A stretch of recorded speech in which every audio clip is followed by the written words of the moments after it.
दिल्ली में कोरोना के पहले अटैक के बाद छोटी कक्षाओं के लिए स्कूल के दरवाजे पहली बार खुल रहे हैं और ऐसे में उन तमाम तैयारियों का ध्यान रखना बेहद ज़रूरी हो जाता है जिससे बच्चे कोरोना की चपेट में ना आए। इस वक्त हम एक प्राइवेट स्कूल के भीतर मौजूद हैं और यहाँ पर खास इंतजाम किए गए हैं। सबसे पहले ये लिस्ट देख लीजिए।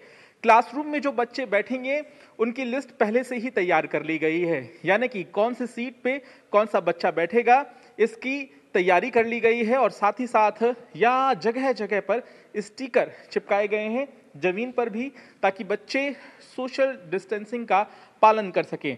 अब तक बच्चे ऑनलाइन क्लास के माध्यम से घर से ही अपने टीचर से जुड़ रहे थे, लेकिन नर्सरी से लेकर 8वीं क्लास तक के बच्चे लगभग 1.5 साल के बाद स्कूल में प्रवेश करेंगे और यहाँ पर क्या तैयारियां की गई हैं ये जान लेना बेहद ज़रूरी है। हम आपको सीधे क्लासरूम में लिए चलते हैं और यहाँ पर आपको दिखाते हैं कि क्या कुछ तैयारियां क्लासरूम के भीतर चल रही है। स्कूल के प्रिंसिपल भी यहाँ पर जायजा ले रहे हैं इंतज़ामों का।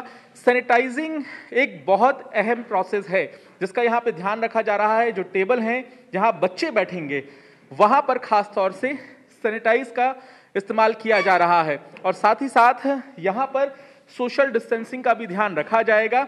इस बात का खास तौर से ध्यान रखा जाएगा कि बच्चे आपस में स्टेशनरी शेयर ना करें, खाना शेयर ना करें, पेन शेयर ना करें। बच्चे मास्क पहन कर आएंगे तो इस बात का ध्यान भी रखा जाएगा कि बच्चे एक दूसरे के मास्क को टच भी ना करें। यहाँ पर जो टीचर हैं उनसे हम बातचीत कर लेते हैं। सर, इस टेबल पर अमूमन 2 बच्चे बैठते हैं, तो यहाँ पर अब कितने बच्चे बैठेंगे और क्या आपकी तैयारी है? देखिए, जो अब 1 तारीख से स्कूल जब खुलेंगे तो अब इसकी परिस्थिति कुछ अलग हो गई है। पहले इन डेस्कों पर 2 बच्चे बैठा करते थे, लेकिन अब एक बेंच 1 बच्चे का स्टिकर हमने लगाया है और बच्चों को ये भी देखना ध्यान में रखा गया है कि उसका डिस्टेंस पूरा रहे, सोशल डिस्टेंसिंग पूरी रहे।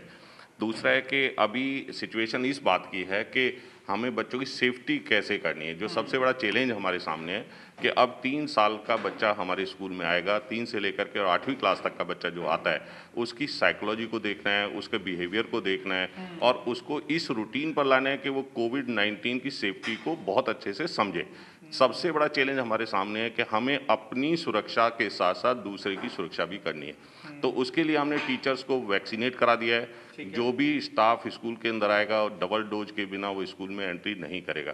दूसरा है कि हम कोशिश कर रहे हैं कि पेरेंट्स से भी ये बात कर रहे हैं कि जिन पेरेंट्स की डबल डोज हो गई है वही अभी स्कूल भेजें, क्योंकि हमें बहुत सारी सिचुएशन है जो घर की नहीं मालूम है। साथ में सर्कुलर जो दिया गया है उसमें ये भी लिखा गया है कि अगर आपके घर में कोई भी सिम्पटमिक है तो आप उस बच्चे को स्कूल ना भेजें। स्कूल की सुरक्षा के लिए हमने ध्यान रखा है कि मेन गेट पर थर्मल स्क्रीनिंग होगी, उसके बाद सैनिटाइजेशन होगा, क्लास में टीचर्स के पास भी सैनिटाइज हो गए, वहाँ आकर के टीचर भी उन्हें हैंड वॉश बाकी सब चीज़ों की टीचिंग देगी। साथ में हमने अभी 2 दिन तक वर्कशॉप किया है। उस वर्कशॉप में टीचर को हमने ट्रेनिंग दी है और उन्हें समझाने की कोशिश की है, क्योंकि जो टीचर है वो पढ़ाई में बहुत अच्छी ध्यान रखती है। आज कोविड-19 को लेकर के ध्यान रखना है तो टीचर्स को इस बात का वर्कशॉप भी हमने कराया है। साथ साथ हम वर्कशॉप के साथ साथ स्कूल में बहुत सारी चीज़ें आपने देखी है जो स्टिकर लगे हैं और उसके द्वारा हमने कोशिश की है कि बच्चों को ये पता रहे कि हमें सुरक्षा कैसे रखनी है। जहाँ अगर हम बच्चों की लंच की बात करते हैं, बच्चों की बोतल की बात करते हैं, तो हमने पेरेंट्स को सर्कुलर दिया है और उस सर्कुलर में हमने बहुत अच्छे से फोकस दिया है कि बच्चे घर से अपना लंच लेकर आएँ, वाटर बोतल लेकर के आएँ, जिससे कि शेयरिंग और केयरिंग अब जो पहले एक पॉजिटिव हुआ करती थी, आज उसे सुरक्षा की दृष्टि से हमने सेफ्टी में लेकर आए। तो ये सब चीज़ें हमने शामिल की है। साथ ही ये भी कहा गया है गाइडलाइंस में कि एक आइसोलेशन वार्ड भी होना चाहिए, तो हम उस तरफ बढ़ रहे हैं जहां आपने आइसोलेशन वार्ड बनाया हुआ है। लेकिन जो पेरेंट्स हैं उन्हें किस तरीके से आप लोग समझा रहे हैं? टीचर्स को क्या ड्यूटी दी गई है? देखिए, जो हमारा क्वारंटाइन रूम है वो क्वारंटाइन रूम और जगह से कुछ अलग हमने बनाया है। उसमें हमने 4 बेड रखे हैं, कंसल्टेटर अभी परचेज किया है मैनेजमेंट ने, पहले से ऑक्सीजन सिलेंडर था, व्हील चेयर को हमने रखा है और बच्चों की वर्कशॉप हमने ऑनलाइन बहुत सारी वर्कशॉप दी है।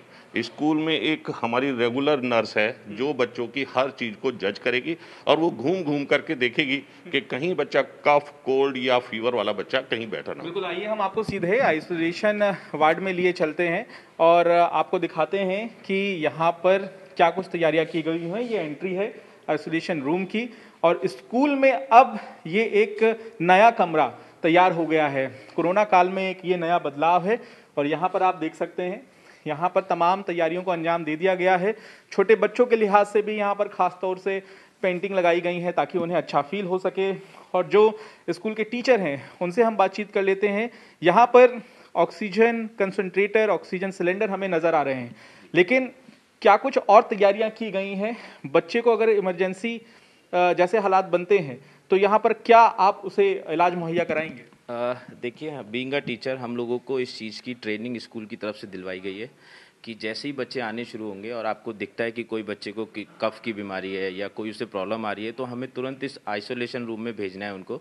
यहाँ पर मेडिकल स्टाफ स्कूल की तरफ से अरेंज किया गया है, वो तुरंत उस बच्चे को क्योर करेंगे। और ऑक्सीजन कंसंट्रेटर ये पहले नहीं होता था इस रूम में, अब मैनेजमेंट की तरफ से ये दिया गया है कि at the time of emergency तुरंत इस कंसंट्रेटर को बच्चों से यूज़ कराया जाए। एक मैं आपको रिकॉर्ड दिखाना चाहूँगा, कुछ हमने इस तरह से रिकॉर्ड भी बनाया हुआ है इस रूम में कि जो भी बच्चे आएंगे उस बच्चों की इस रिकॉर्ड में एंट्री होगी और तुरंत पेरेंट्स को उसकी इन्फॉर्मेशन दी जाएगी कि आप अपने बच्चे के स्कूल आ जाइए और बच्चे को लेके जाइए।